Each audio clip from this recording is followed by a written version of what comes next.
Hello बच्चों, चलिए प्रश्न को देखते हैं। तो दिया गया प्रश्न है कि कार्बन मोनोऑक्साइड का उपयोग करते हुए अपचयन द्वारा जिंक ऑक्साइड से जिंक का निष्कर्षण क्यों नहीं किया जा सकता। तो हमें कारण बताना है कि कार्बन मोनोऑक्साइड जिंक ऑक्साइड का अपचयन क्यों नहीं कर सकता। ठीक है,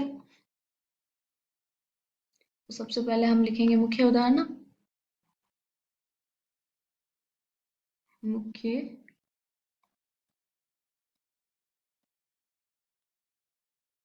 अवधारणा, तो वो क्या हो जाएगा, धातु ऑक्साइड से धातु का निष्कर्षण।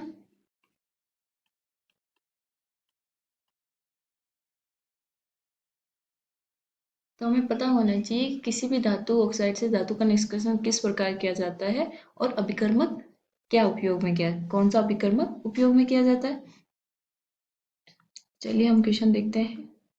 तो हमें कारण बताना है कि कार्बन मोनोऑक्साइड जिंक ऑक्साइड का अपचयन क्यों नहीं कर सकता।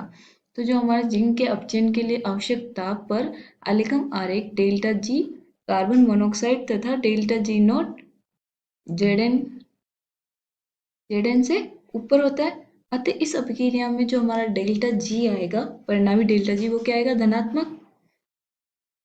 तो हम लिख लेते हैं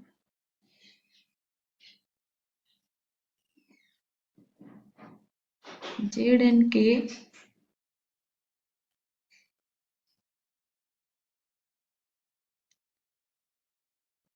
अपचयन के लिए आवश्यक ताप 1673 केल्विन पर एलिगम आरेख delta G note carbon monoxide से कार्बन डाइऑक्साइड बनाएगा। डेल्टा जी नोट से ऊपर होता है। अतः इस परिणामी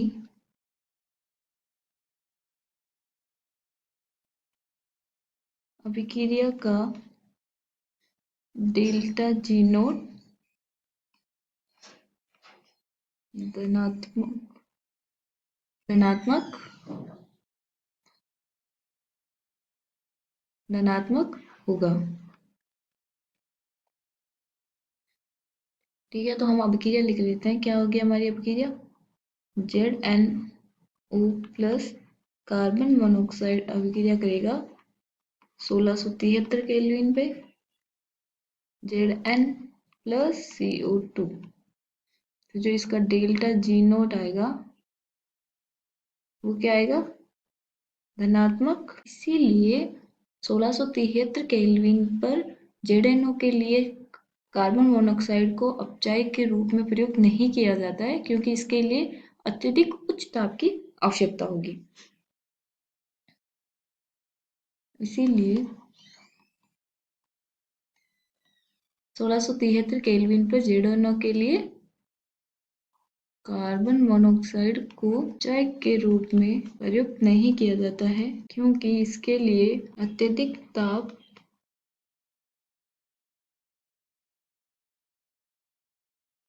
की आवश्यकता होगी। तो चलिए हम आलेखम आरेख बना के भी देख लेते हैं कि जो हमारा कार्बन मोनोऑक्साइड होता है उसका वक्र जो हमारा जेड है उससे भी क्या होता है, ऊपर होता है। तो ये वाला मान लिया मैंने Zn प्लस O2 क्या बनाएगा, ZnO। ये क्या है, कार्बन मोनोऑक्साइड O2 से क्रिया करके क्या देगा, कार्बन डाइऑक्साइड। यहाँ क्या है, डेल्टा जी, यहाँ क्या है, तापमान। तो यहाँ पे क्या है, हमारा जो कार्बन मोनोऑक्साइड है उसका वक्र हमारे जेड के वक्र से ऊपर है। तो इसका मतलब क्या होता है कि जो आलेखम आरेख के अनुसार जो जिस अभिकर्मक की जो वक्र रेखा ऊपर हो, नहीं, आलेखम आरेख के अनुसार क्या है कि अगर हमारा कोई भी अभिकर्मक की जो वक्र रेखा है अगर हमारा जेड या धातु ऑक्साइड से ऊपर की ओर है तो वो अभिकर्मक उस धातु ऑक्साइड का अपचयन नहीं कर सकता। तो इसीलिए हम कार्बन मोनोऑक्साइड का उपयोग जेड के अपचयन में नहीं करते हैं। आशा करती हूँ आपको समझ में आया होगा। धन्यवाद।